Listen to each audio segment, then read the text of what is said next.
Hello guys, in this short video I'm going to show you how to use price action to get clear entry points for our trading strategy, which is SMC. So I use price action as a confluence to get good entry points where I cannot be the liquidity, as they say. Yeah, they say that if you cannot spot the liquidity in the market, then you are the liquidity. So in this video I'm going to show you how you can avoid being the liquidity. So what is price action? Price action is observing how price reacts at a specific level or at a particular key level, and that will be very, very important in understanding the direction of the market and avoiding cases of being liquidity. So straight to the order of the day, I am Cliff and I'm going to show you how to use price action to get good entry points. I'm going to highlight the aspects of price action, the key levels, and also the candlestick patterns involved in specific points. So for example, we have a momentum candle here, one that has a full body. A full body indicates that a particular group is in control. So you can see, for example, this is a momentum candle and it's a sales momentum candle. So the other one is a rejection candle. This indicates that another group is taking over from that point. Yeah, so understanding this is very good because momentum candles indicate the direction in which you are going, and it shows that a particular group is has already taken over. Then the rejection shows that the price might reject or reverse from that point.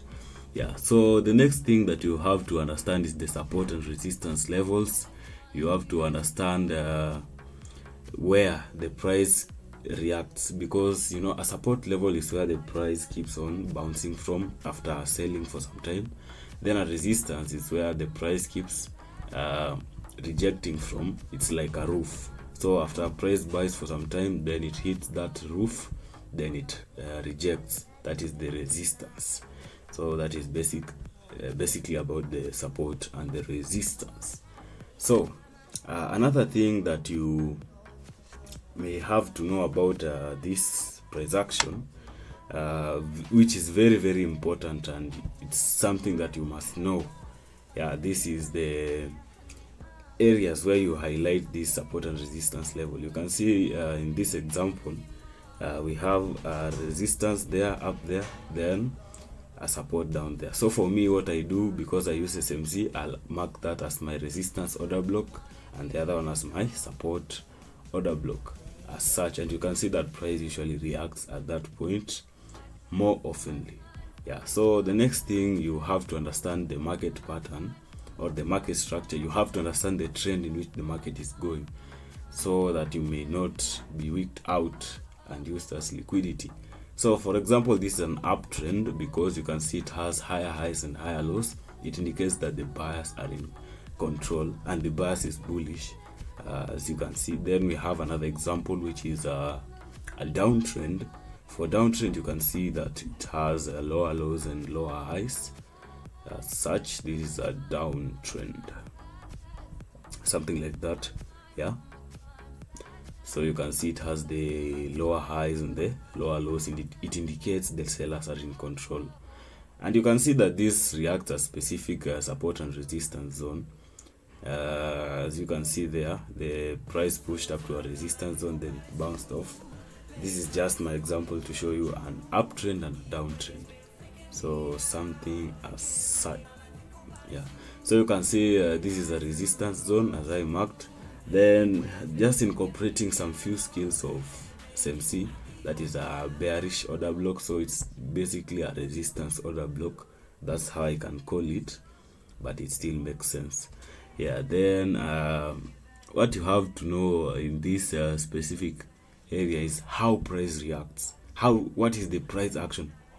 How does the price react at this point, which is a resistance? So this is now where you're going to understand the several patterns that are involved in this area.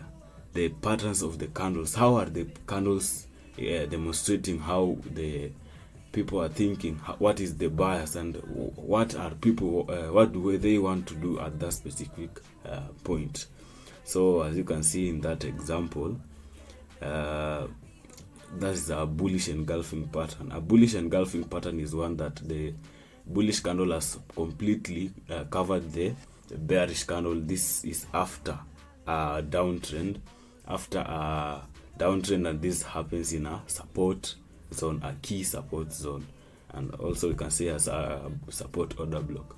Then we have another one, which is a bearish engulfing, which is its opposite. A bearish engulfing is after an uptrend, price has pushed for some time in an uptrend, then it completely covers the bullish candle, then it indicates that there might be a reversal at that resistance point. Then another pattern that we have, which we can use to indicate reversal, is a shooting star.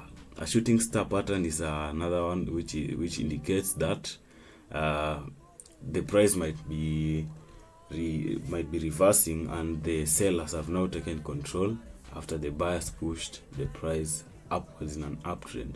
Then we have another, which is an inverted hammer. Not an inverted hammer really, which is a hammer. Yeah, a hammer. So a hammer indicates that the price is rejecting upwards and reversing. Then we have an evening star. We also have a morning star pattern, which indicates that the price is reversing upwards and the buyers are in control. Then another one that we have is a inverted hammer, the one that I was talking about. Yeah, that is an inverted hammer. It indicates that the price is rejecting to the upwards and it's at a key support zone. Then another one that we have, which is its opposite, is the hanging man. The hanging man is at a resistance point and it indicates that the sellers are in control. So you have to understand the psychology of these candlestick patterns, because they are key in showing that reversals are yet to take place at those specific zones. So I'd like you to go and look at the candlestick Bible, then you'll get a clearer understanding about the candlestick patterns and how they influence specific zones. So I'm going to show you a good example, a real-time example of what happened today. You can see that we have a bearish engulfing that's at a key resistance point. This indicates that we might have sellers pushing it downwards because they have now taken control. Then down here we have another pattern. As you can see, this is an inverted hammer, so it indicates that the buyers are taking over and the price will be pushing upward. That's at a key support zone. Yeah, so I hope that makes sense up to that point. So the main thing is you just watch the price action that occurs at that specific zone. So as I've told you that we use the order blocks as our key support and resistance zone for SMC. So the order blocks will be telling us, will be like our reference points for what will be happening in the market. So another thing that you have to know is that you have to maintain good risk management as you trade, because the risk management always wins. Yeah, so always protect your account at all costs, and you'll be good. Everything will be good, and you are going okay. The main goal is also always to survive in this game. Yeah, so you can see there are other examples here. We have some order blocks, but I believe that you've already watched my SMC video and you now understand why we are doing this, because this is just a confluence for entry. Yeah, so you can see this one, I guess we were stopped out. Maybe if we could have taken that trade there, but this is a very good confluence and I hope that you've understood and it's going to be of use for you as you enter the trades. Trade responsibly. Let's meet next time, and I hope that this video has been very helpful for you. Till next time, guys.